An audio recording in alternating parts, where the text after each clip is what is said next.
Bien, hoy día vamos a ver los modelos analíticos de propagación y los modelos empíricos de propagación. Dentro de los modelos analíticos de propagación vamos a ver una introducción, propagación de las ondas, efecto de propagación y los dos modelos básicos que se utilizan son tierra plana y tierra curva.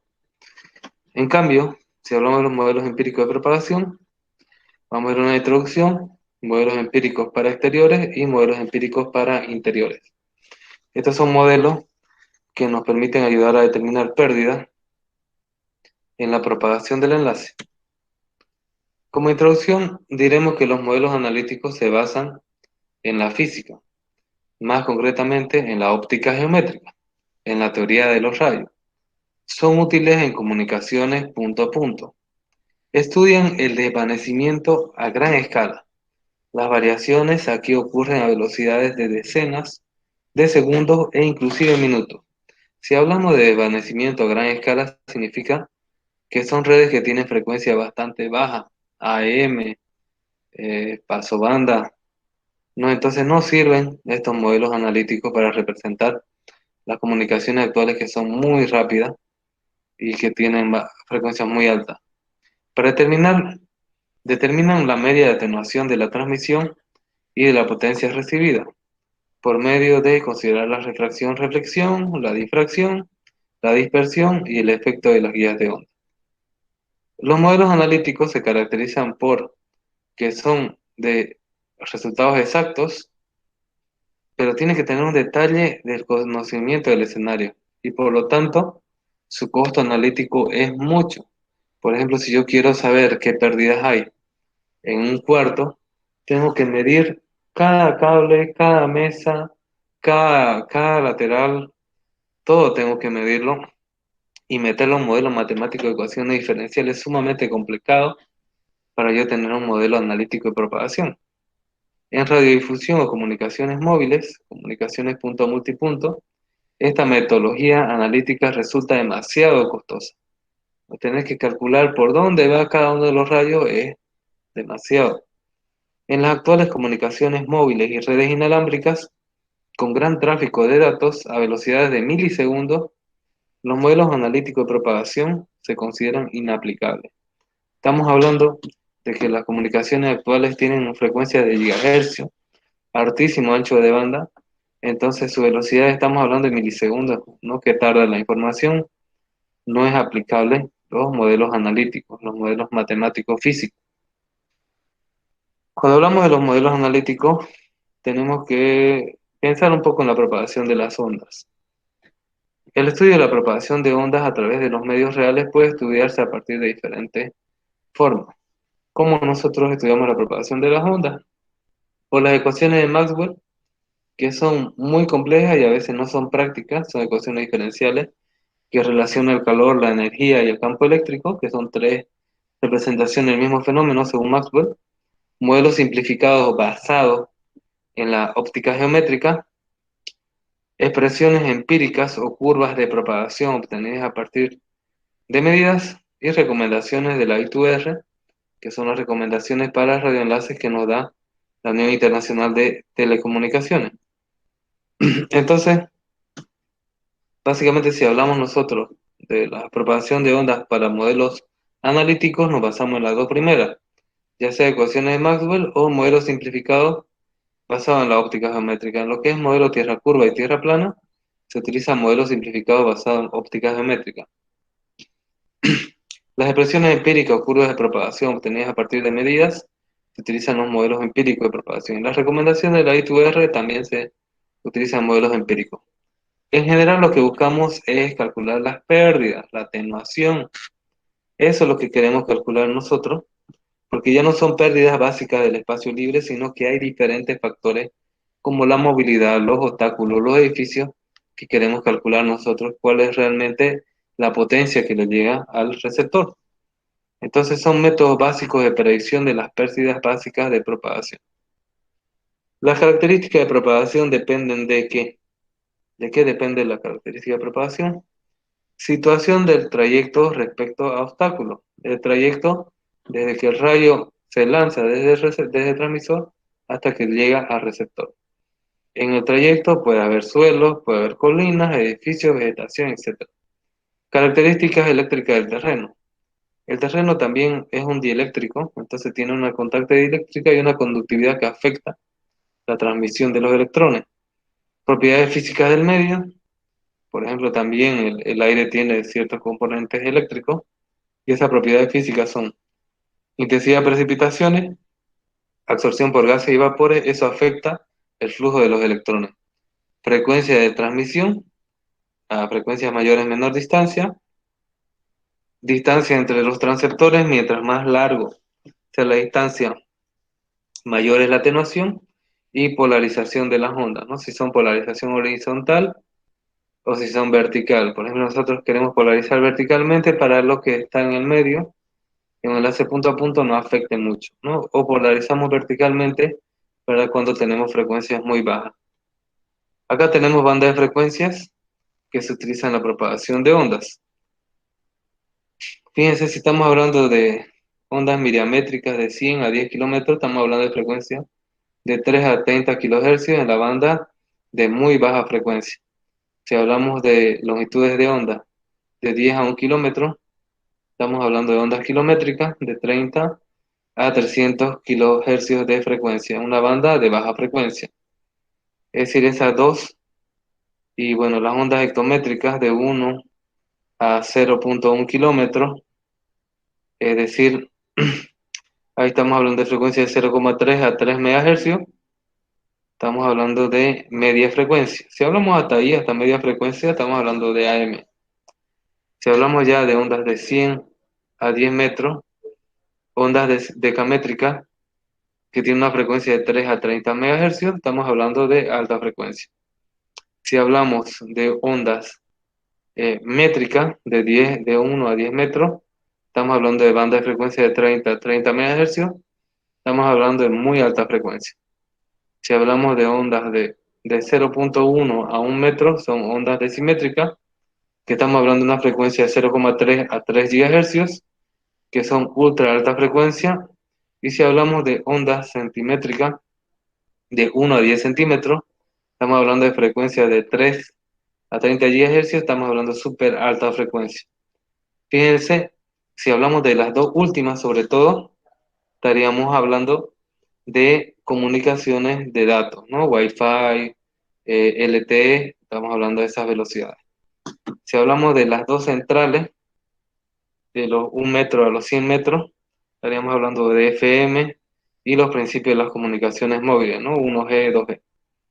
Los anchos de banda van aumentando a medida que aumenta la frecuencia, tienen mayor capacidad de transmisión de datos, pero obviamente al moverse tan rápido los electrones, las ondas son tan chicas y tienen más problemas con la propagación de la señal, por eso se necesita MIMO masivo, ¿no? Para 5G sobre todo, porque queremos tener una mayor saturación de antena,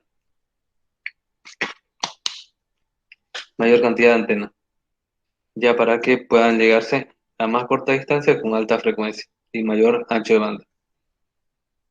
Cuando hablamos de la propagación de las ondas, podemos ver que la propagación de muy baja frecuencia es onda guiada, tierra y ionosfera. Si es de media frecuencia, baja frecuencia o alta frecuencia, es onda de tierra o superficie. Si es media frecuencia o alta frecuencia, también se puede tener onda ionosférica, dependiendo de la hora del día. Y si es muy alta frecuencia, onda en el espacio o troposférica. La onda troposférica estamos hablando que no es la onda de superficie, sino que está hablando a una altura de unos 20 metros más o menos sobre el techo, pero que no llega a la ionosfera, que estamos hablando de unos 5 a 20 kilómetros del suelo. Cuando hablamos de los modelos analíticos de propagación, tenemos que considerar los efectos de propagación. ¿Cuáles son esos efectos? Tenemos la influencia del terreno. Tanto el transmisor y el receptor están sobre una superficie terrestre con visibilidad mutua, ¿no? Acá estos dos se pueden ver. Hay un rayo directo, hay un rayo reflejado y hay un ángulo de incidencia también, que se considera como si fuera plana la superficie. Puede afectar ese rayo de incidencia, ese ángulo de incidencia cuando hace rebote. En el rayo reflejado también puede haber acá una onda de superficie que afecte la comunicación, no siempre. Tenemos algunos casos particulares, cuando hay distancias grandes y antenas pequeñas, se tiene que polarizar verticalmente e irse por la troposfera. Características del suelo. El suelo, como decimos acá, tiene una onda de superficie, entonces se considera el coeficiente de reflexión. Ese coeficiente de reflexión se mide por la permitividad compleja del suelo, impedancia del suelo, es decir, si tiene ese suelo polarización vertical, horizontal, va a afectar de una u otra forma. Normalmente va a afectar menos si las antenas están polarizadas verticalmente, pero van a llegar a menor distancia. Normalmente si es polarización horizontal va a llegar a mayor distancia y se recomienda para ondas de muy baja frecuencia. Otros efectos de propagación, tenemos la propagación troposférica, un poco arriba del suelo. Tenemos la refracción, la difracción. En la difracción hay cálculos si hay un ángulo agudo, si hay un ángulo redondeado del obstáculo. Si hay dos obstáculos concatenados pero aislados, hay el modelo empírico, el MP, el modelo Epstein-Peterson y el modelo de recomendación I2R P526 para lo que es difracción.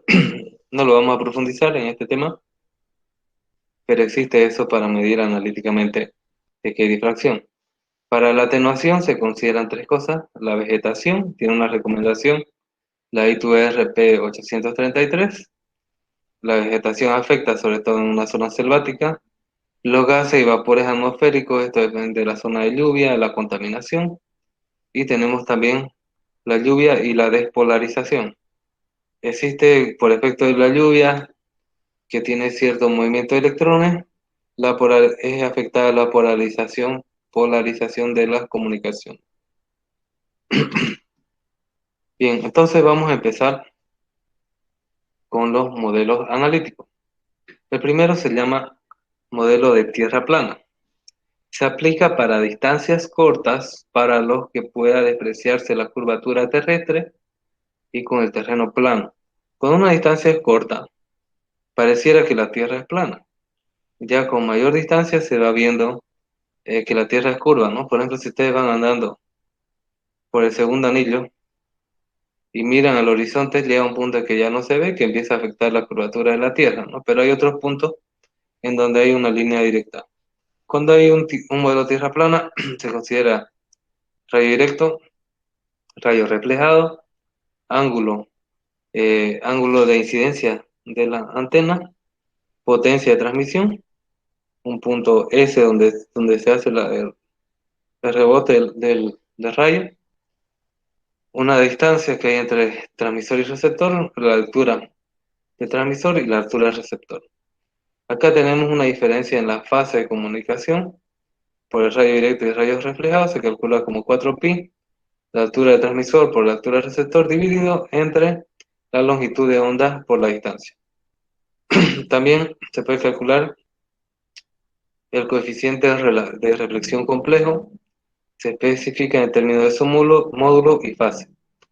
Tanto este módulo como esta fase son funciones de frecuencia y polarización, características eléctricas del terreno y el ángulo de incidencia. Estos dos datos se los tiene que dar el problema, ¿ya? Y ustedes calculan este R en base a estos dos datos, ¿no? Esta E y esta J vienen a ser imaginarios, ¿no? Entonces, en base a esa fórmula, en base a esa fórmula, tenemos que las pérdidas básicas de propagación, ¿a qué va a ser igual? Va a ser igual a las pérdidas básicas en espacio libre menos las pérdidas por el modelo de tierra plana. Entonces eso va a ser en dB.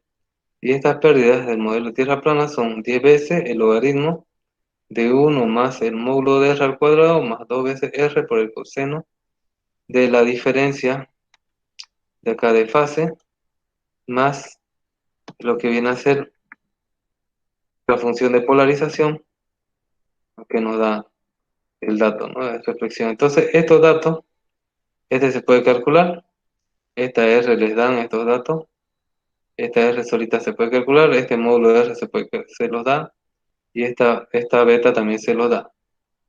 Esto viene de unos cálculos de despejar todo esto, que viene a ser aquí, y también se puede escribir de esta forma. Estas dos expresiones son equivalentes por si acaso. significan lo mismo, aunque pareciera que está un poco diferente, pero es porque aquí dice pérdidas del espacio libre. Fíjense que antes nosotros ya hemos visto esas pérdidas del espacio libre y acá la está desarrollando esas pérdidas, ¿ya? Que vienen a ser, estas son las pérdidas del espacio libre, este 4πr cuadrado sobre longitud de onda, se puede poner así también, ¿no? Reemplazando estos datos, más adelante, llegamos a este resultado, ¿no? Reemplazando esos datos, se hacen sumas y restas y se llega a este resultado. Cualquiera de estos dos son equivalentes, y fíjense, estos datos, longitud de onda, pi es una constante de le dan, esta r también le dan, esta r le dan, este alfa se calcula, esta beta le dan. Entonces así se tiene la información de las pérdidas básicas en tierra plana. Ahora,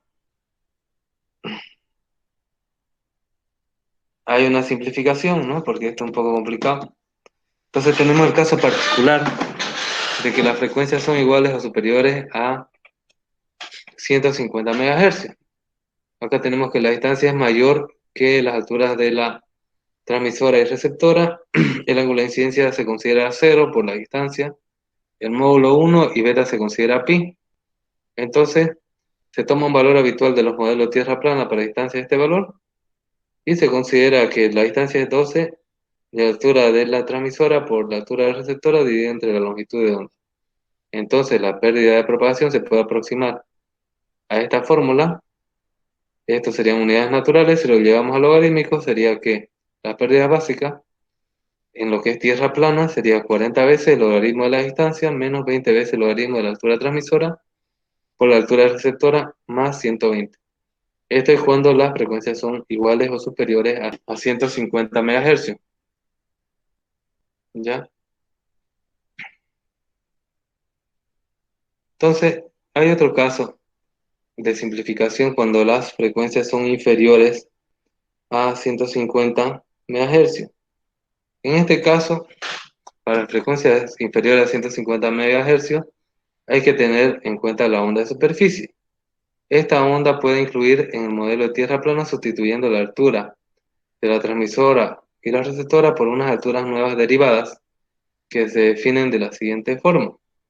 La altura nueva va a ser la altura de la transmisora al cuadrado más la altura inicial calculada al cuadrado, todo esto raíz cuadrada.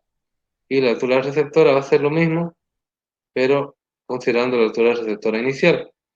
Esta altura inicial se calcula con esta fórmula para polarización horizontal y con esta fórmula para polarización vertical. Pero aquí también para esta altura inicial se hace una simplificación.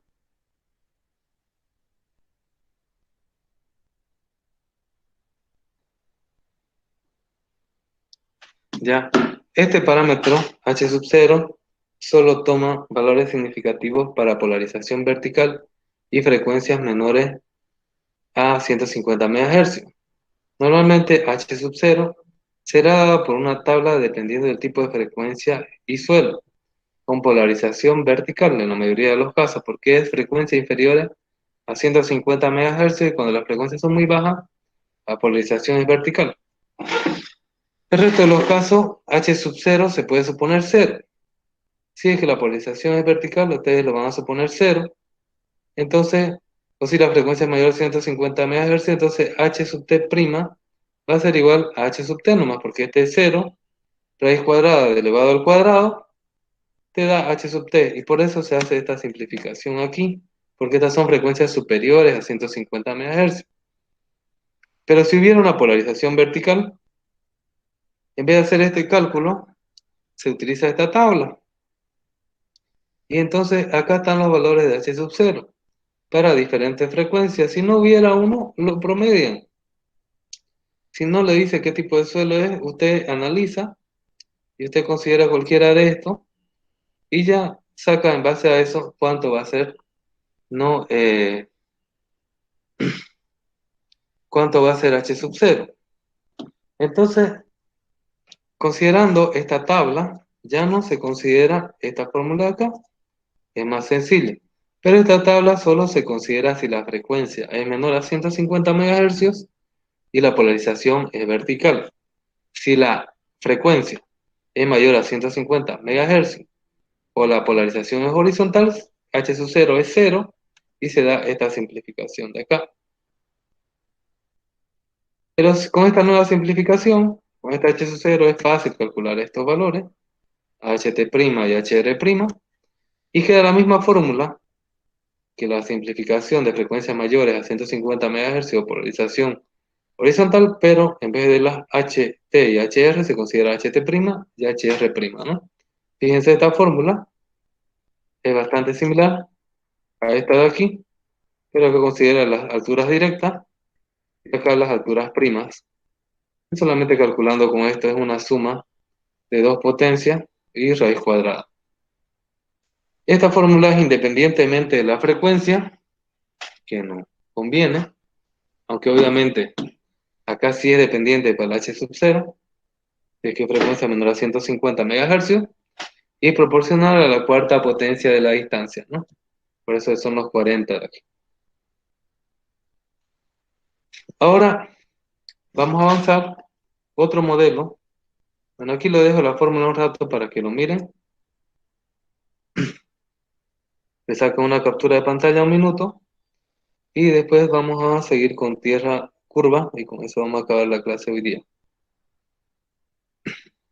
Tierra curva es un poco más complicado que tierra plana. Ya, entonces esa última es la simplificación para frecuencias menores a 150 MHz y polarización vertical. Si hubiera frecuencias mayores o polarización horizontal, se utilizan directamente las alturas de la antena transmisora y la receptora en vez de hacer las alturas primas. Bien, ahora vamos a continuar con lo que es tierra curva. ¿Cuándo se considera tierra curva? Cuando las protuberancias debidas a la curvatura terrestre son superiores a unos 5 metros. Es decir, cuando hay una curvatura superior a 5 metros entre emisor y receptor. El modelo de tierra plana deja de ser válido, pasando a regir el modelo de tierra curva. Esto sucede para longitudes del orden de la distancia de visibilidad radioeléctrica o mayores. En este modelo se considera una trayectoria de radio rectilínea y una tierra ficticia de radio R' sub 0 igual a K, una constante K por R sub 0. R sub 0 viene a ser el radio de la Tierra real y R' sub 0 es el radio de la Tierra ficticia, por ese factor K. Si se supone una Tierra lisa, como sucede en la propagación sobre el mar, grandes lagos o llanuras con terreno muy poco ondulado, no se hace una simplificación y se considera, en vez de considerar el radio original, se considera un radio primo, que es como si la Tierra fuera plana. Ahora, hay una distancia de visibilidad. Hemos visto nosotros anteriormente la distancia del horizonte y la distancia del radio. Acá es la distancia de horizonte, la visibilidad. Se denomina la distancia de horizonte de una antena de sub H a la distancia entre el pie de la antena y el punto S de la tangencia donde es su superficie terrestre de un rayo trazado desde la antena. ¿Qué nos dice esto? La distancia de visibilidad está formada por dos distancias al horizonte, de la antena transmisora y la antena receptora. Esa es la distancia sub H. Y esa distancia es desde donde está mi antena hasta donde yo puedo ver según la curvatura de la Tierra. Eso me dice, ese es el punto S. Existe, por lo tanto, una distancia de horizonte transmisora y una distancia de horizonte receptora. La tanto para el transmisor y receptor. Se denomina distancia de visibilidad radioeléctrica para dos antenas, la D sub V, a la suma de sus distancias de horizonte. Entonces la distancia de visibilidad va a ser la suma de la distancia al horizonte de la transmisora y la distancia al horizonte de la receptora. Para el caso del transmisor, la distancia al horizonte se obtiene mediante esta relación, pero simplificando, podemos decir que la distancia al horizonte al cuadrado va a ser aproximadamente 2 veces por K por el radio original, que viene a ser este radio ficticio, la multiplicación, por la altura de la antena. En la siguiente figura se ven la distancia al horizonte, tanto el transmisor como el receptor, así como la distancia de visibilidad. La distancia de visibilidad es la distancia total desde el transmisor al receptor. ¿Cuál es la distancia al horizonte del transmisor? Es hasta donde, este punto S, hasta donde ya no ve más allá. La distancia del receptor es hasta este punto S, donde ya no ve más el receptor. Acá hay una altura de antena transmisora y hay una altura de antena receptora. Este radio de la Tierra es de K por R', este radio ficticio de la Tierra. Efectuando un cambio de unidades y sustituyendo el valor de radio terrestre por R0, obtenemos que la distancia al horizonte del transmisor va a ser igual a 3,57 por la raíz cuadrada de K por la altura del transmisor, donde la altura del transmisor es la altura de la antena transmisora sobre el nivel del mar en metro. Ahora, análogamente, la distancia al horizonte del receptor va a ser 3,57 por la raíz cuadrada de K por la altura de la antena receptora. Y esto me da kilómetros. La altura de la antena receptora está en metros. Ahora, luego la distancia de visibilidad es la suma, ¿no? Es la suma de ambas. Entonces podemos factorizar nosotros el 3,57 y también la raíz cuadrada de K. Podemos nosotros factorizar el 3,57 y también la raíz cuadrada de K.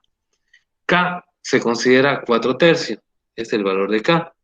Entonces la distancia de visibilidad toma el siguiente valor. La distancia de visibilidad va a ser 4,1 por la suma de las raíces cuadradas de la altura transmisora y la altura receptora, ¿no? Acá simplificamos nosotros y tenemos cuál es mi distancia de visibilidad. Ahora, ¿cuál es el modelo de reflexión para tierra curva? En la siguiente figura se representa el trayecto de propagación de reflexión sobre la Tierra. Realmente esta es mi tierra curva, pero yo estoy simplificando con esta altura sub'T, altura sub'R, que son calculados igual que la altura sub'T de tierra plana. Aquí hay un ángulo de incidencia, pero ya considerando el otro radio, ¿no? Acá tenemos la distancia al horizonte del transmisor, distancia al horizonte del receptor, y esta viene a ser mi distancia de visibilidad. Radio directo, radio reflejado.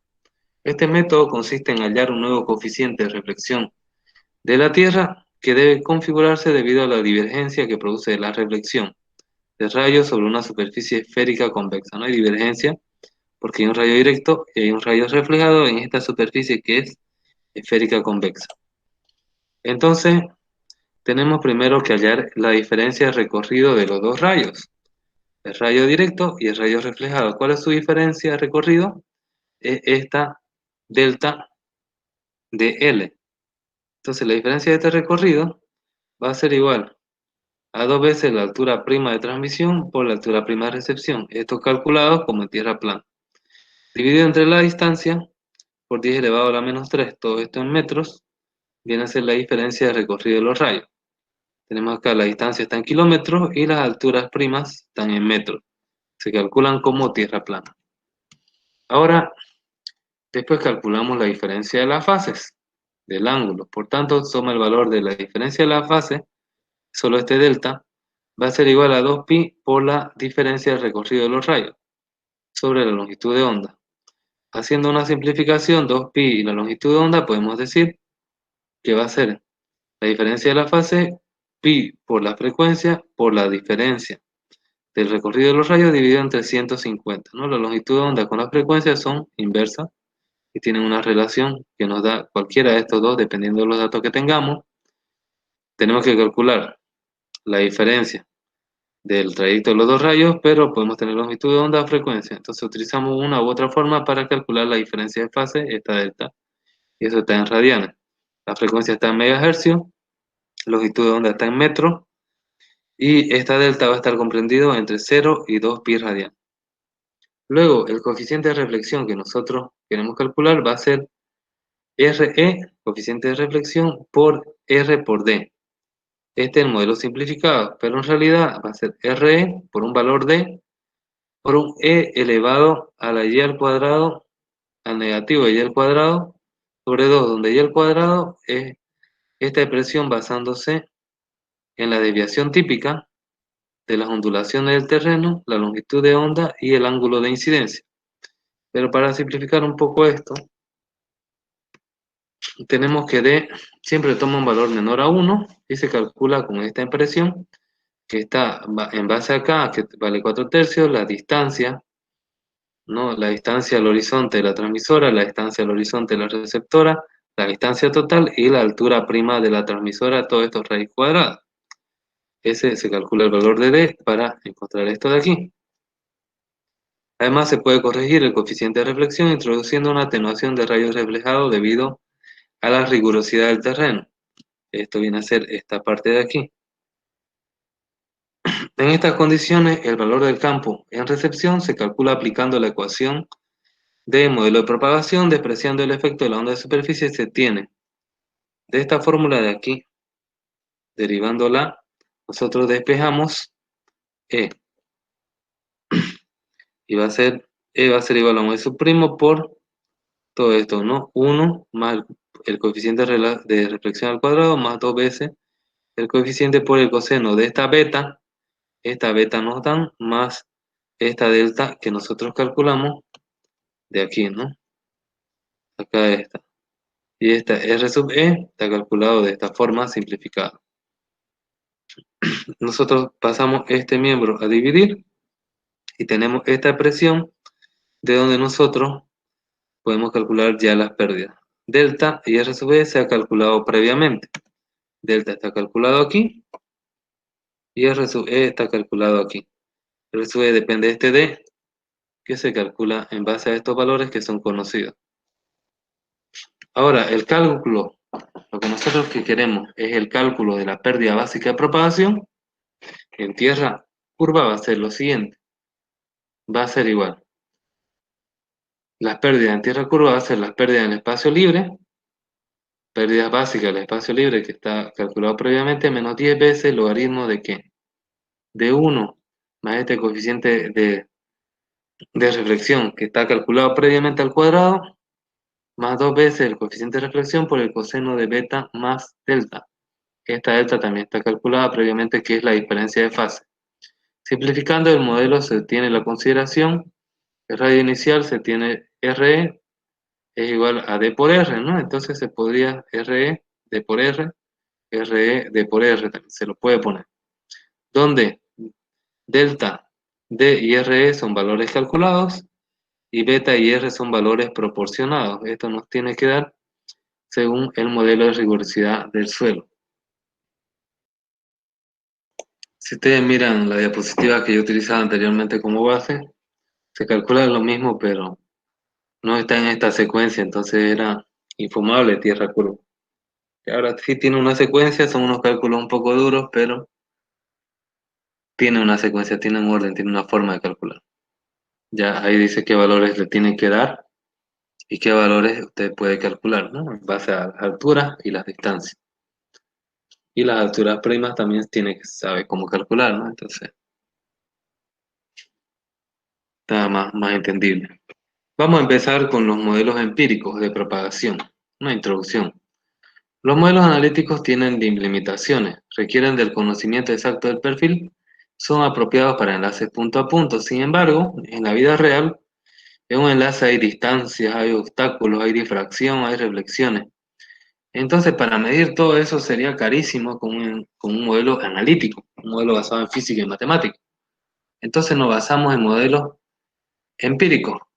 ¿Qué son? Los modelos empíricos son tipos que se han ido a medir potencia por todas las ciudades de Japón o de Europa, y en base a eso han metido un MATLAB, ha sacado una ecuación diferencial, y ese modelo es un modelo aproximado, ya, pero se basa solamente en las alturas de las antenas, el tipo de ciudad, no se basa ya pues en ver todito los ángulos, ¿no?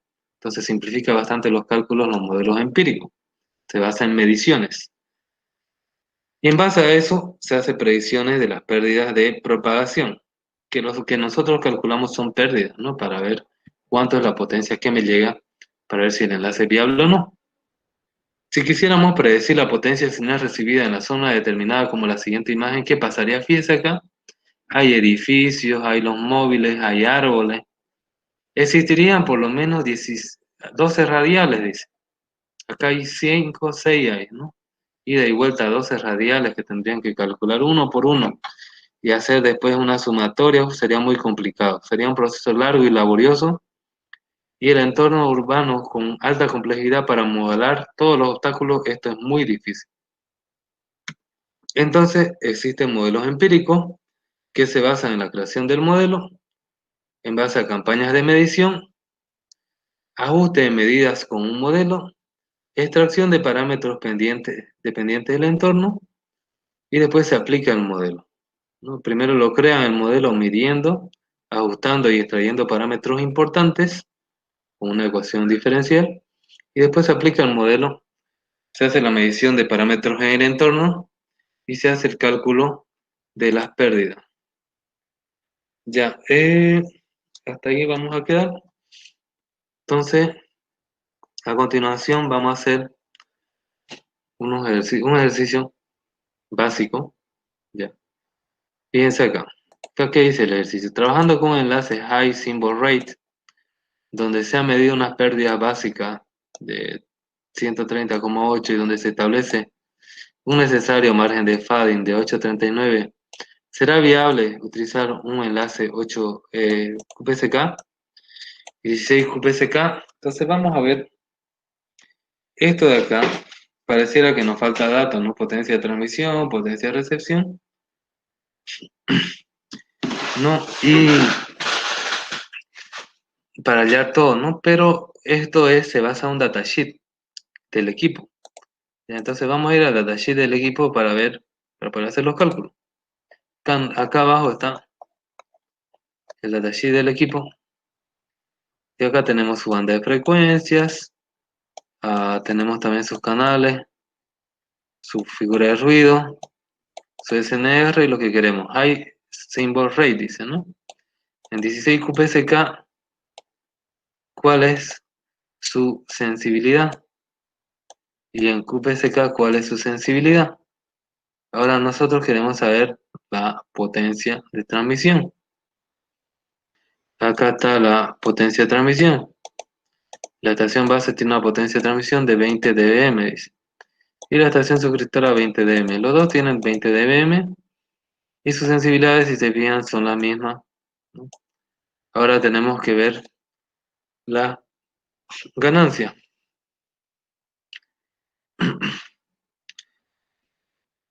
Acá tenemos ganancia de 18 dBi en la estación y dependiendo de acá podemos utilizar esta ganancia o esta ganancia, no nos dice nada del problema, entonces yo puedo utilizar cualquiera de las ganancias. Ya, entonces voy a ver si es que ese enlace es viable primero para QPSK y luego para 16QM. Entonces acá tenemos, vamos a considerar QPSK.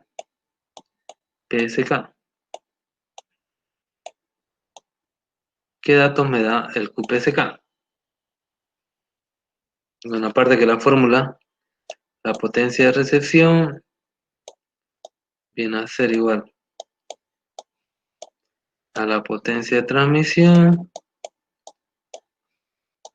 menos las pérdidas más la ganancia de transmisión más la ganancia de recepción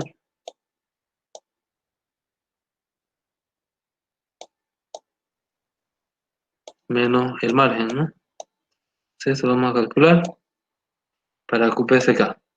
¿Qué datos me da QPSK?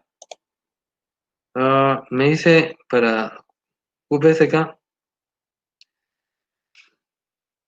la sensibilidad viene a ser igual a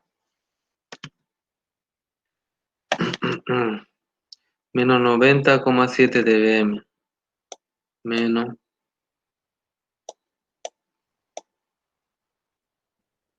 Este móvil es más feo que el de mi casa. 90,7 dBm.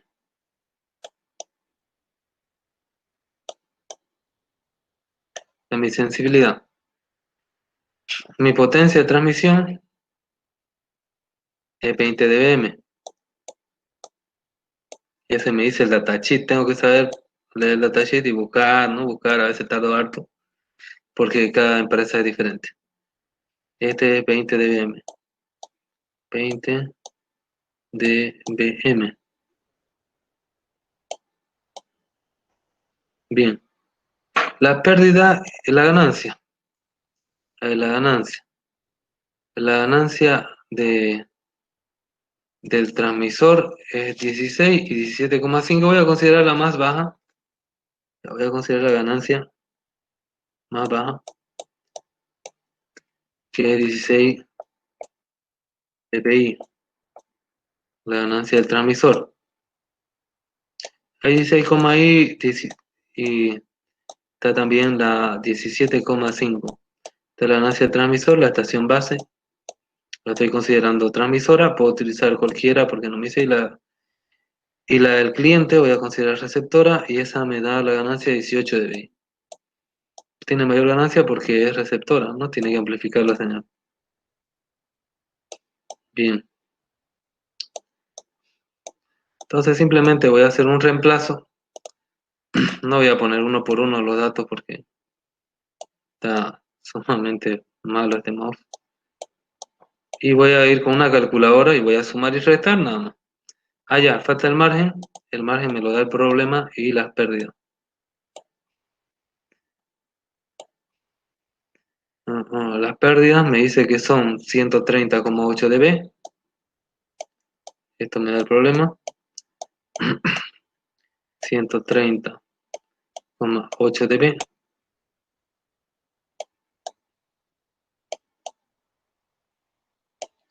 Y la margen 8,39 dB. Si no le dicen, ustedes consideran 20, ¿no? 8,39 dB. Ustedes también hablan la calculadora ya para comprobar el resultado. Entonces, tengo mi calculadora y voy a sumar y restar. Bien. Primero, potencia de transmisión. Potencia de transmisión 20.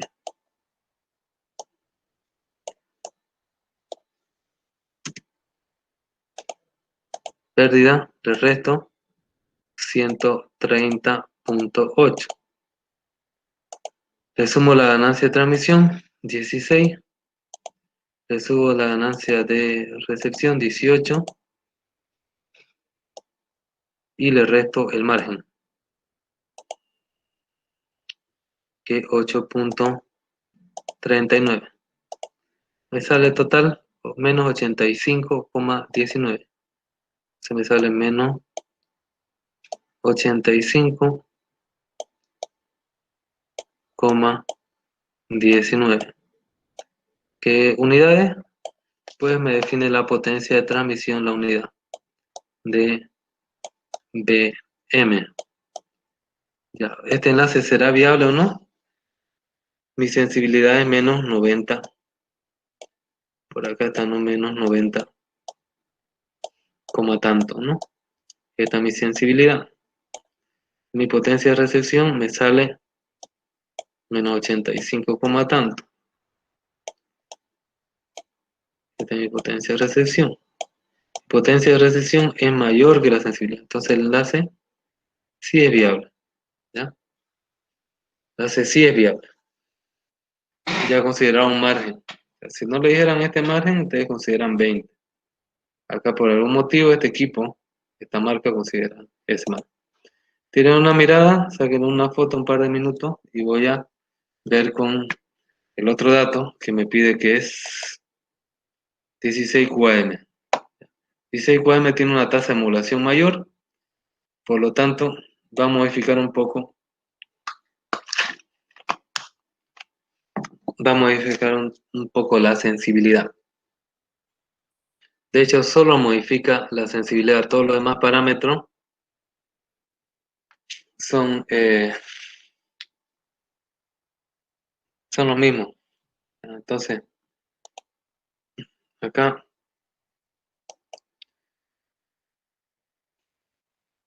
voy a irme a 16 qm.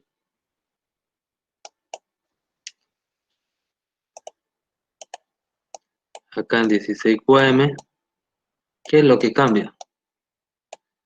Todo es lo mismo, menos la sensibilidad. ¿Cuánto es la sensibilidad ahora? 16 qm, la sensibilidad es menos 86,7. Menos 86,7 dBm. Esa es mi sensibilidad. Los cálculos de lo demás va a ser igual. Significa que mi potencia de recesión calculada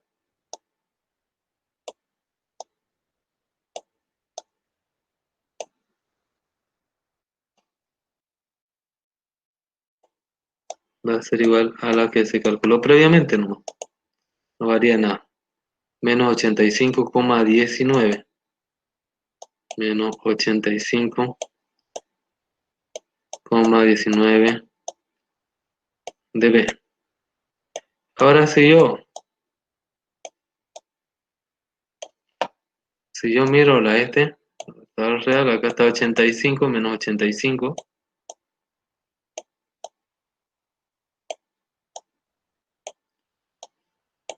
Y acá está menos 86. El enlace es viable, pero muy justo, ¿no? Muy justo, muy cabal, digamos.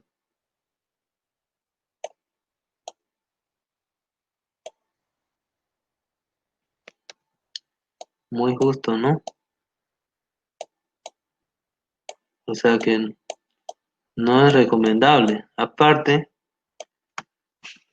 que es muy justo, les voy a mostrar otra característica que me dice el datasheet acá.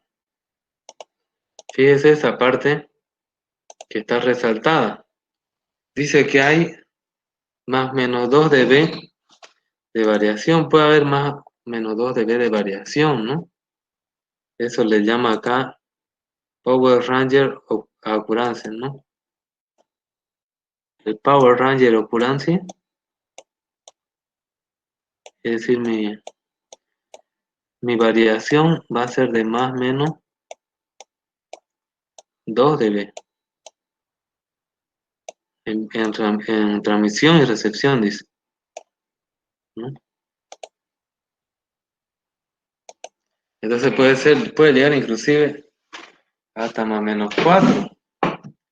Significa que acá, como hay variación, no es recomendable. Es viable el enlace muy justamente, pero por esta variación no es recomendable.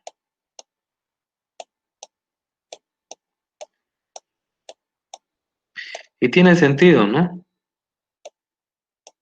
Tiene sentido porque si es que es 16 qm, la modulación va a tener una constelación demasiado alta y entonces con la distancia los electrones se van a mover mucho más, por lo tanto va a llegar a menor distancia, entonces va a tener mayor pérdida. Obviamente una modulación más alta tiene mayor pérdida en las otras condiciones si variaran la potencia de transmisión, las ganancias en 16 qm puede que sea viable, ¿no? Entonces, fíjese, para QPSK el enlace sí es viable, considerando el fading y los 4 más, todavía es viable, pero acá no es recomendable, ¿no? Ya nomás con los dos ya se va a menos 87 y no va a ser viable, ¿no? Con acá con menos 2, por ejemplo, como es más menos 2, se va a menos 87 y ya no es viable, no es recomendable en realidad. Si hacemos los cálculos a rajatabla, pues sí nos da un enlace viable muy justo, pero por esta variación no es recomendable.